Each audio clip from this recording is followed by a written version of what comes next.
American Muslim Today, the national non-profit media platform. I'm your host, Rifat Malik. First, there was Greenland, then Canada, then the Panama Canal, and now Gaza. Yes, it's the latest country or international territory that President Trump wants to acquire. While the others may have sounded outlandish, it's galling to hear him treat Gaza like a piece of prime real estate after over 60,000 Palestinians and more have been slaughtered by Israeli forces since October the 7th, following decades of its brutal occupation. But even more insulting, the comments were made during a joint press conference with Israel's Prime Minister, Benjamin Netanyahu, who is the subject of an arrest warrant for war crimes issued by the ICC last November. The world stood shocked as Trump suggested the United States would take ownership of the Gaza Strip, permanently displace its 2 million plus Palestinian population, and redevelop the land into what he calls the Riviera of the Middle East. Before we break down exactly how we got here, let's first hear him in his own words. The U.S. will take over the Gaza Strip, and we will do a job with it too.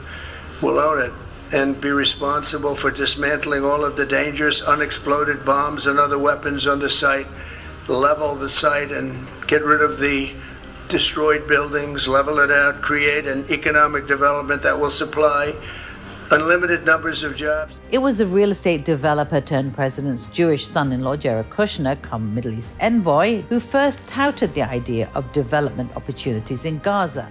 In Gaza's waterfront property, it could be very valuable to, if people would focus on kind of building up, livelihoods. You think about all the money that's gone into this tunnel network and into all the munitions. If that would have gone into education or innovation, what could have been done? Trump's reassurances that his plan would be done world-class hasn't fooled anyone. Who benefits when a land is stolen, its people are erased, and an outside power claims ownership?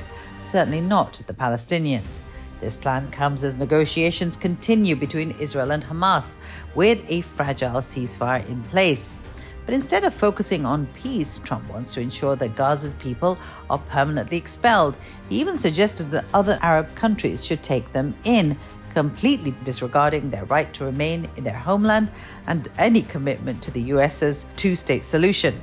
Opposition has been swift, and for good reason. Forcible transfer violates international law and is a war crime.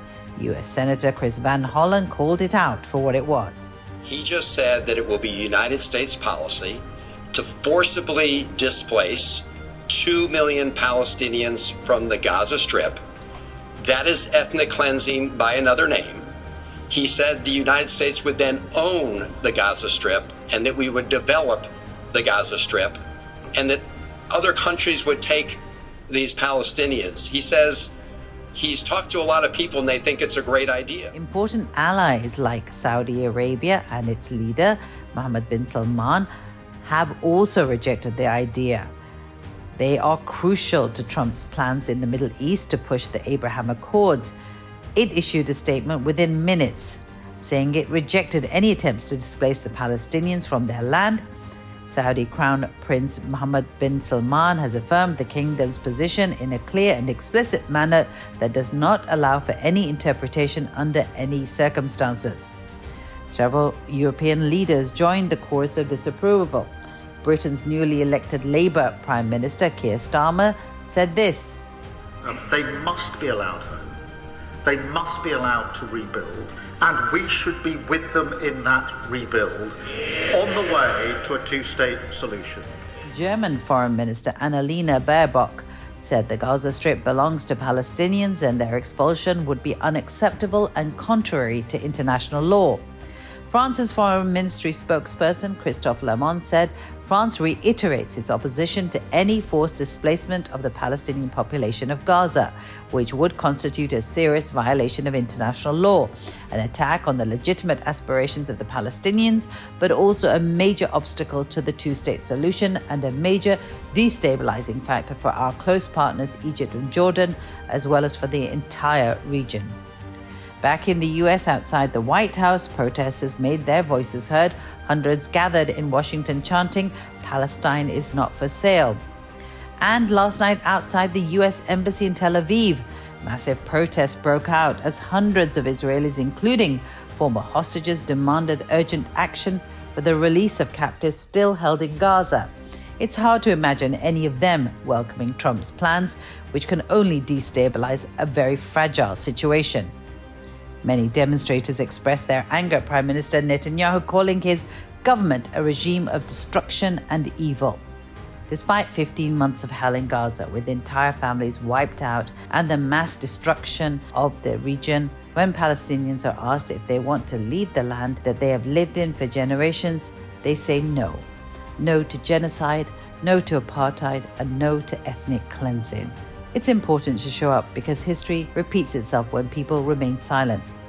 Palestinians have suffered decades of occupation, displacement, and violence, but they have also demonstrated resilience, steadfastness, and an unshakable commitment to keep their land.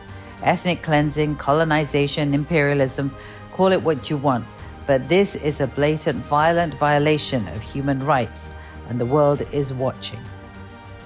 Thank you for joining us on Muslim Viewpoint. If you value our public service journalism, please support American Muslim Today.